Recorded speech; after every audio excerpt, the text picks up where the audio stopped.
Un match qui n'inquiète pas l'entraîneur du Paris Saint-Germain, Luis Enrique, à 6 jours du match de Ligue des Champions contre Arsenal. Tout le temps contrôle total et un adversario que... Moi, je n'ai vu que du contrôle total. Après, on avait en face un adversaire toujours dur à jouer, avec 2 très bons joueurs devant. Ils étaient en bloc bas et c'est toujours difficile à défendre. Mais moi, j'ai vraiment vu du contrôle. Je ne sais pas quel match vous avez vu, vous. Pero solo ha habido que control. No sé qué partido has visto.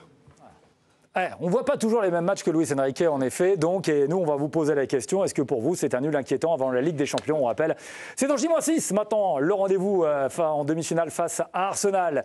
Oui, pour Camille, si c'est pareil vendredi, ça deviendra inquiétant. Non, mais il y a un mais ici. Oui, mais il y a un mais également du côté de Ambre. Là, c'est un non radical. Normalement, non, mais aussi, il y a des mais un peu partout. Non pour Jérémy. J'ai faim, bon. Ça tombe bien. Eh bien, c'est Séverine qui va prendre la main parce qu'elle, au moins, elle n'a pas mis de mais, elle est là, elle a fait pleine et entière, il n'y a aucune inquiétude. Mais en fait, moi je me dis, donc je comprends, ils sont champions. Non mais vraiment, je me mets à la place des joueurs. Tu es champion, tu vas chercher un record, tu sais que tu maîtrises la Ligue 1, etc. Moi, pour moi, ce que j'ai vu hier ne m'a pas inquiété. Peut-être plus un petit peu l'attitude parfois, pendant quelques séquences de jeu, mais moi je trouve ça tout à fait normal en tant que joueur, quand tu as fait cette saison, la saison que tu as faite, que tu as ce niveau de jeu, que pour moi, tu marches sur la Ligue 1. Je trouve ça tout à fait normal de parfois laisser un point par-ci, par-là. Tant que tu ne te fais pas battre. Moi, il n'y a rien qui m'a inquiété hier dans ce que j'ai vu. Mais absolument rien. Mais alors que Ambre, par contre, elle est inquiète. À nouveau, là, je rejoins quand même Camille. S'il y a un truc qui se passe, par exemple, vendredi ou face à Nice, ça coule, ça c'est différent. Mais là, moi, je trouve ça tout à fait normal en tant que joueur, inconsciemment en tout cas, d'un petit peu lever le pied et mettre peut-être moins d'intensité. Ambre, vous êtes plutôt du côté des inquiets. Mais... Oui, mais partons sur déjà l'inquiétude de départ. Oui, non, en fait, l'inquiétude, parce que moi, je prends un peu de hauteur, je prends pas que ce match-là. Je prends un package ça fait quelques semaines, ça fait quelques matchs déjà que le Paris Saint-Germain ralentit. Et quand on voit les altitudes sur lesquelles il a réussi à évoluer, notamment pour faire face à Liverpool sur le plan athlétique, qui était ma grosse interrogation, j'ai peur que le soufflet retombe. C'est une peur légitime quand on regarde à quel point il lève le pied. Oui, il n'y a plus le levier de motivation. Hier, vous étiez bord de terrain, vous étiez bien placé pour voir. Oui, hein. C'était vraiment bas en intensité. Non, mais j'ai vu quelques individualités qui n'étaient pas dans leur registre habituel, dans l'intensité, dans les petites fautes techniques, dans la réussite, dans la finition. Donc, c'est dans ce sens que ça m'inquiète. Après, mon mais, il rejoint Séverine, et je pense qu'il rejoint ceux qui sont autour de la table, c'est qu'on n'évolue pas dans les mêmes sphères que la Ligue des Champions. Voilà. C'est qu'on sait que c'est pas le même curseur et que ça fait tellement... Oui, mais Giovanni, ça fait tellement d'années, je suis bien placée pour le dire, où je pointe du doigt le Paris Saint-Germain en disant fort avec les faibles, faible avec les forts. S'ils arrivent à être, entre guillemets, faibles et à se relâcher sur des équipes qui, a priori, sont à leur portée, c'est pas grave s'ils arrivent à élever le curseur au moment de la Ligue des Champions. C'est vrai qu'il y a une période depuis la trêve où c'est un peu moins bien. On peut dire que le Paris Saint-Germain est légèrement en dedans. C'est pas alarmant non plus. Mais par exemple, on a isolé 2 statistiques. La première, c'est que le PSG, depuis la trêve, a été mené dans 3 de ces 7 derniers matchs depuis la trêve. Ça avait été le cas contre Saint-Etienne, contre Dunkerque en Coupe de France et face à Aston Villa au match aller. Alors derrière, ils ont gagné quasiment tous leurs matchs, sauf 1 sur ces 7. Et puis Paris, a encaissé 9 buts. En 7 matchs, ils encaissent un peu plus de buts qu'à leur accoutumée. Et plus d'un but par match, donc encaissé par le Paris Saint-Germain depuis la trêve. Non, mais il y a eu aussi... Des défenses expérimentales aussi, ça, il faut le dire. Mais il y a aussi le match retour. On peut prendre aussi la deuxième période du match d'Aston Villa, qui était déjà une inquiétude. C'était pas une inquiétude. Et il n'y a pas eu de moment rassurant depuis. Hein. La deuxième mi-temps, c'était pas une inquiétude, c'est une énorme piqûre de rappel. Quoi. Parce que là, tu aurais pu prendre la bifurcation et puis t'arrêter sur le bas-côté.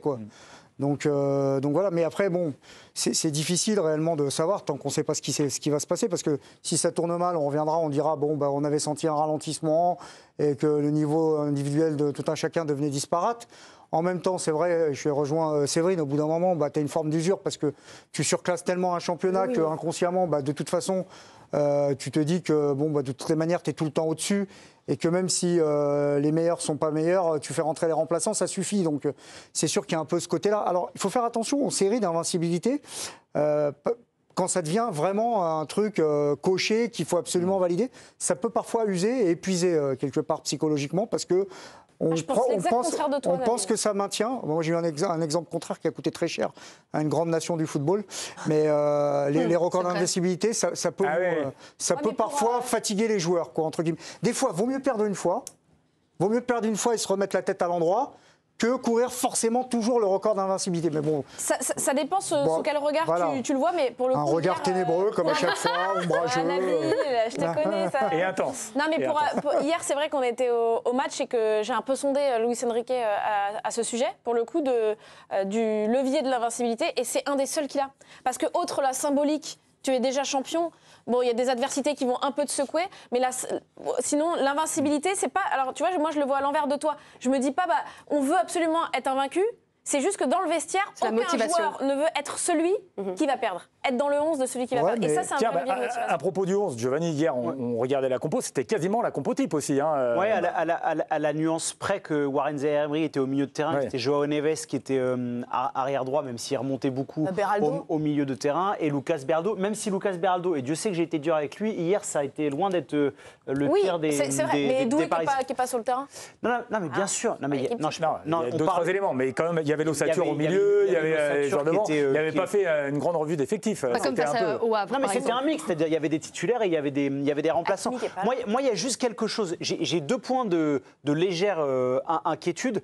Honnêtement, l'attitude à Villa Park, elle a été scandaleuse à 0-2. Celui qui a été vraiment le symbole de tout ça, c'était Vitinha. Hier, OK, il marque le but, mais c'est lui qui perd le ballon sur l'égalisation des Nantais. Moi, j'ai un petit doute en ce moment sur Vitinha. Je ne sais pas si il a perdu de la confiance après la rencontre face à Villa Park. Il y a eu une bonne... Je ne sais pas, Homme, si tu étais à côté, mais il y a eu une discussion, une séquence entre Luis Enrique et Vitinha où il lui demandait d'aller plus vite à l'opposé, d'arrêter de... profondeur un peu. Oui, mais surtout de changer de côté parce qu'il a tendance à multiplier les touches de balle et parfois ça a agacé 2-3 de ses partenaires. Et il y a un truc où je les trouve moins performants. Là, je ne sais pas si c'est les changements ou le physique, mais leur pressing était d'une qualité exceptionnelle. Et je trouve que là, il est de plus en plus désorganisé. 2-3 fois les Nantais, et là c'est pas Liverpool, et c'est pas Arsenal. Ils sont sortis de les zones de presse, ils sortaient pas. Jérém qui était avec moi à Villa Park, la première période, il a passé son temps à engueuler Kvara et Bradley Barcola. Vous avez fait ça, Jérémy? Non, mais parce qu'ils sortaient pas ensemble. Et Ousmane Dembélé était un peu esselé sur le pressing. Donc peut-être que c'est parce qu'il y a un peu moins de fraîcheur physique et parce qu'il y a beaucoup de rotation dans l'effectif que c'est moins bien huilé, mais c'est 2 petites choses qu'il faudra corriger pour l'Emirates. Bon, Jérém, faites attention quand même, pas trop de pression sur les joueurs, ça peut les déstabiliser. Camille, il y a quand même, parce qu'on a parlé du record, mais il y a eu un record hier qui a fait entrer le Paris Saint-Germain dans l'histoire. Oui, on parle beaucoup de l'invincibilité en championnat, mais le PSG est entré dans l'histoire du football européen hier soir. Aucun joueur de l'effectif du PSG n'était né encore à l'époque, mais en 1993, l'AC Milan s'empare du record de la plus longue série d'invincibilité à l'extérieur. Vous voyez la photo, elle est magnifique. Cette composition d'équipe, elle fait saliver Giovanni, qui depuis n'aime plus trop le Milan, mais c'est pas grave. Donc voilà, c'était l'invincibilité à l'extérieur pour une équipe du top 5 européen, avec 38 rencontres sans revers, une prestation majuscule de la part des hommes de Capello et Saki entre 91 et 93. Le PSG, comme attendu, a donc battu ce record hier soir avec 39 matchs invaincus, loin de ses terres, 30 victoires, 9 nuls. Et forcément, Luis Enrique était très fier de ce nouvel exploit hier au micro d'Elodie Berthet. Aujourd'hui, c'est un jour spécial. Nous avons réalisé un record incroyable, un record détenu par un Milan exceptionnel. Je tiens également à féliciter l'entraîneur qui m'a précédé, M. Christophe Galtier, ses joueurs et tout son staff, car c'est avec lui que ce record a commencé. Et donc on en a parlé, outre ce record, les Parisiens ont un titre honorifique encore plus beau à aller chercher. Jamais le PSG n'est encore parvenu à conclure une saison sans la moindre défaite en championnat. Et ça, c'est encore réalisable. Mais pour Joao Neves, ce n'est pas une obsession, mais un joli petit bonbon supplémentaire. Bon. Je suis très heureux pour l'équipe. Nous n'avons pas perdu et je sais, comme vous, que nous avons battu un record, celui de 39 matchs disputés à l'extérieur sans perdre. Finir la saison invaincue, on ne se concentre pas sur ça. On se concentre sur le fait de faire de notre mieux pour l'équipe, pour le club. Et si on fait de notre mieux, on s'en rapprochera. Voilà, cette invincibilité en championnat qui peut permettre de mobiliser encore les troupes jusqu'à la fin. Ouais. Alors l'invincibilité, on va en reparler, mais je voudrais juste revoir la petite photo que vous nous avez choisie là quand même, parce que la photo, les anciens quand même, là c'est Milan. Il faut qu'on fasse le tour des joueurs. Non, pas. Elle était où? C'était quelle équipe? L'équipe de Caen et où elle a été prise cette photo? Ça c'est au Vélodrome. Alors, c'est pas au Vélodrome. C'est la finale. C'est à Paris. C'est à Paris. C'est la finale. C'est la fameuse équipe qui a perdu la finale face à Marseille en Ligue des Champions. Voilà. Mais l'avant-dernier, là, en bas, c'est qui?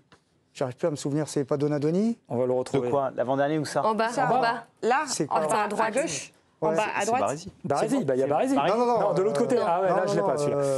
On va vous le trouver. Du côté de Tassotti, il y a Tassotti. On va vous le trouver, allez. Merci pour le jeu, Nabil. Merci, Nabil. Vous avez bien pointé l'émission. C'est incroyable. Nabil, c'était pas le jeu du jour. Hein. Revenons quand même sur cette histoire de record, parce que ça m'intéresse ce que vous disiez, Nabil, tout à l'heure, sur l'idée que ça peut gangréner un peu le Paris Saint-Germain. Non, vous, Giovanni, vous n'adhérez pas à cette thèse? Non, parce que pour avoir croisé les joueurs parisiens dans le tunnel de la zone mixte, ils ne se sont pas arrêtés, à part Joao Neves d'ailleurs, on voyait quand même les visages. Ils étaient agacés, ils étaient énervés. Voilà. Donc ils sont conscients qu'ils n'ont pas fait un bon match alors?